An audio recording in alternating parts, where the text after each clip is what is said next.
MCU के इतने सालों की जर्नी में अब तक हमने बहुत सारे पावरफुल एवेंजर्स को देखा है, लेकिन इन सारे एवेंजर्स में से कुछ एवेंजर्स ऐसे भी हैं जो कि अगर एक बार किसी बैटल में आ जाए तो वो पलक झपकते ही उसे पूरी लड़ाई का रुख ही बदल सकते हैं। तो इसीलिए आज की इस वीडियो के अंदर हम एमसीयू के एमयू के इन्हीं सारे बाहुबली एवेंजर्स की बात करते हैं और जानते हैं टॉप 10 एवेंजर्स को जो कि सभी एवेंजर्स में सबसे पावरफुल है। तो ये वीडियो बहुत ही कमाल की होने वाली है, इसीलिए इसे पूरा एंड तक जरूर देखें। और अगर आप हमारे चैनल पर नए हैं तो सब्सक्राइब के लाल बटन को जरूर दबा लें और सब्सक्राइब बटन के बगल के बेल आइकन को भी ऑल पर सेट कर लें। इससे होगा क्या? तो इससे होगा यही कि जब भी हम कोई नई वीडियो अपलोड करेंगे तो उस वीडियो के अपलोड होते ही आप तक उसको नोटिफिकेशन सबसे पहले जाएगा और आप उस वीडियो को सबसे पहले एंजॉय कर पाएंगे। और वैसे इस वीडियो के अलावा अगर आप लोगों को ऐसी और भी कमाल की वीडियो देखनी है तो आप हमारी Black Panther Wakanda Forever movie explanation, Black Panther versus Shang Chi versus Captain America, history of Namor रैपरमैन के बैटल कंपैरिजन जैसी कई कमाल की वीडियोस को भी चेकआउट कर सकते हैं। लेकिन पहले इस वीडियो को पूरा देखने के बाद तो आइए अब बिना किसी देरी के आज की इस कमाल की वीडियो को स्टार्ट करते हैं। तो एमसीयू के तीसरे सबसे इसके अलावा एंटमैन के पास एक एडवांस टेक्नोलॉजी का सूट है जिसके जरिए वो पिम पार्टिकल्स को अपनी पूरी बॉडी पर यूज कर सकता है और उससे अपने साइज को बहुत ज्यादा छोटा या बहुत ज्यादा बड़ा कर सकता है। इसके अलावा ये सूट एंटमैन को सुपर ह्यूमन पावर्स भी प्रोवाइड करता है, जैसे कि सुपर ह्यूमन स्ट्रेंथ और सुपर ह्यूमन ड्यूरेबिलिटी। एंटमैन के पास एक यूनिक कम्युनिकेशन डिवाइस भी है जिससे वो एंट से कम्युनिकेट कर सकता है और उन्हें अपने लिए यूज भी कर सकता है। एंटमैन इतना पावरफुल है कि कैप्टन अमेरिका सिविल वॉर के एयरपोर्ट बैटल के अंदर जब वो जायंट मैन बनता है तब वो वॉर मशीन को अपने एक ही हाथ से पकड़ लेता है और इसके आगे वो स्पाइडरमैन को भी अपना एक ही हाथ मारकर गिरा देता है। और इनके भी ऊपर एवेंजर्स एंडगेम के अंदर एंटमैन एक बड़े से लेवाइथन को भी एक ही पंच पर नॉकआउट कर देता है। Number 9 black panther and Spiderman. तो नंबर 9 की पोजीशन पर दो फाइटर्स हैं, एक का नाम है स्पाइडरमैन और दूसरे का नाम है वकांडा का राजा ब्लैक पैंथर। स्पाइडरमैन की बात करें तो उसके पास है स्पाइडर पावर जो कि उसे मिली एक रेडियो एक्टिव स्पाइडर के काटने से, क्योंकि एक बार जब ये रेडियो एक्टिव स्पाइडर पीटर को काट लेता है तब उसकी बॉडी में कई कमाल की पावर्स आ जाती है और वो एक नॉर्मल ह्यूमन के कंपैरिजन में बहुत ज्यादा स्ट्रांग, ड्यूरेबल और फास्ट बन जाता है। इसके साथ ही स्पाइडरमैन के पास ही स्पाइडर सेंस भी है जो कि उसे हर खतरे के बारे में पहले से अलर्ट कर देती है। और तो और स्पाइडरमैन अपने हाथों से वेट को भी शूट कर सकता है और बड़े आराम से बिल्डिंग्स पर भी चढ़ सकता है। एमसीयू में स्पाइडरमैन इतना पावरफुल है कि अपनी पहली फाइट के अंदर ही उसने फैल्कन और विंटर सोल्जर जैसे दो पावरफुल एवेंजर्स को हरा दिया था।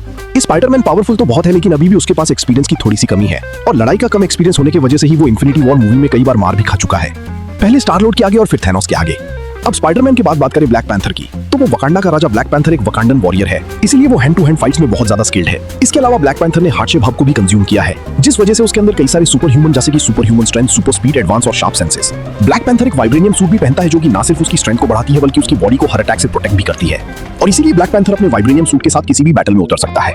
Number 8 vision. तो विजन एक ह्यूमनॉइड है जो कि सिंथेटिक वाइब्रेनियम से बना है। वाइब्रेनियम मेटल से बना होने की वजह से विजन बहुत ही ज्यादा स्ट्रॉन्ग और ड्यूरेबल है। साथ ही साथ विजन उड़ भी सकता है और किसी भी ऑब्जेक्ट में आर पार भी जा सकता है। विजन एक कमाल का क्रिएशन है क्योंकि वो Tony Stark, Bruce Banner, Ultron, Jarvis और माइंड स्टोन के कॉम्बिनेशन से बना है और अपने सर पर लगी हुई माइंड स्टोन की मदद से विजन एनर्जी बीम पर फायर कर सकता है। वैसे विजन अपने लिमिट्स को पुश करते हुए कितना ज्यादा पावरफुल बन सकता है ये तो हम सबने मार्वल सीरीज में काफी अच्छे से देख रखा है। पर अगर मैं बात करूं एमसीयू के विजन की तो वो विजन इसी पोजीशन पर स्टैंड करता है। Number 7 Hulk. तो मार्वल कॉमिक्स का हल्क बेशक से बहुत पावरफुल हो लेकिन अगर बात की जाए एमसीयू के हल्क की तो मार्वल सिनेमैटिक यूनिवर्स में हल्क की हालत कुछ खास अच्छी नहीं है, क्योंकि एमसीयू में हल्क को पहले आयरन मैन ने पीटा, फिर थॉर ने पीटा और फिर उसके बाद तो थैनोस ने भी पीटा। लेकिन इन सब के बावजूद भी हल्क मोस्ट पावरफुल एवेंजर्स की लिस्ट में 7वें नंबर पर आता है। हल्क अभी भी पूरे एमसीयू का one of the strongest character है जिसने एमसीयू में अब तक कई पावरफुल कैरेक्टर्स को ढेर किया है। और बेशक से प्रोफेसर हल्क बनने के बाद हल्क पहले से थोड़ा कमजोर हुआ हो लेकिन तब भी हमें ये नहीं भूलना चाहिए कि हल्क वही सुपर हीरो है जिसने इन्फिनिटी स्टोन्स के स्नैप को सर्वाइव किया है। Number 6 iron man. तो वैसे तो आयरन मैन के पास कोई भी सुपर पावर्स नहीं है लेकिन उसके पास इतना हाई लेवल का इंटेलिजेंस है कि अपने इंटेलिजेंस के दम पर वो किसी भी कैरेक्टर को टक्कर देने की काबिलियत रखता है।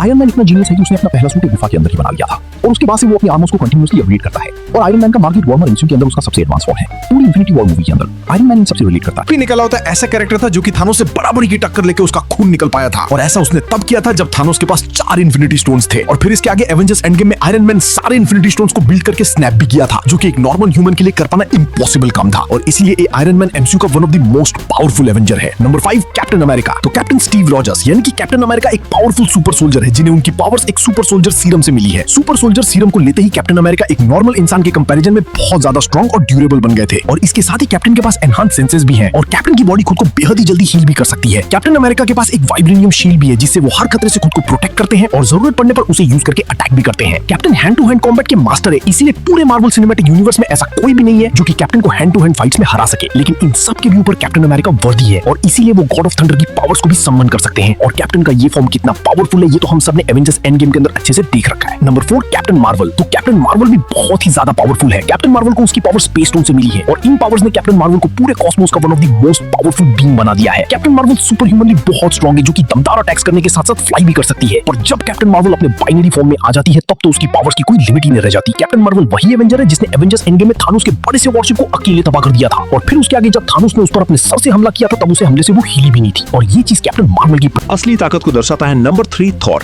तो गॉड ऑफ थंडर थॉर हम सबका फैन फेवरेट एवेंजर है, और क्या ये स्पेले गार्डियन गॉड है जिस वजह से उसकी ताकत का कोई मुकाबला नहीं है, और इतना स्ट्रॉन्ग है कि वो म्योलनीर और हल्क जैसे स्ट्रॉन्ग कैरेक्टर्स को हरा चुका है, फायर डीमन सटर से फाइट करके उसे भी डिफीट कर चुका है, और थॉर मौत की देवी हेला का भी सामना कर चुका है। अवेंजर्स इन्फिनिटी वॉर के अंदर थॉर ने एक न्यूट्रॉन स्टार के फुल फोर्स को भी झेला है, और जब थॉर को स्टॉर्म ब्रेकर जैसा डेडली वेपन मिला तब तो थॉर और भी ज्यादा खतरनाक बन गया था, और स्टॉर्म ब्रेकर का यूज करके उसने थानोस को भी लगभग मार ही दिया था।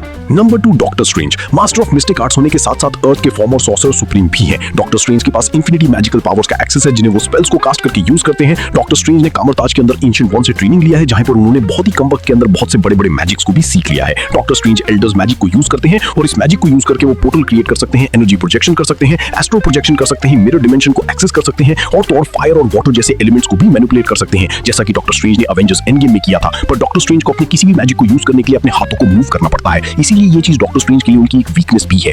और अवेंजर्स इन्फिनिटी वॉर में भी जब एबोनी वॉर डॉक्टर स्ट्रेंज की इस वीकनेस को समझ जाता है तब वो अपनी पावर से डॉक्टर स्ट्रेंज के हाथों को जकड़ लेता है, जिसके बाद डॉक्टर स्ट्रेंज अपना कोई भी मैजिक यूज नहीं कर पाते।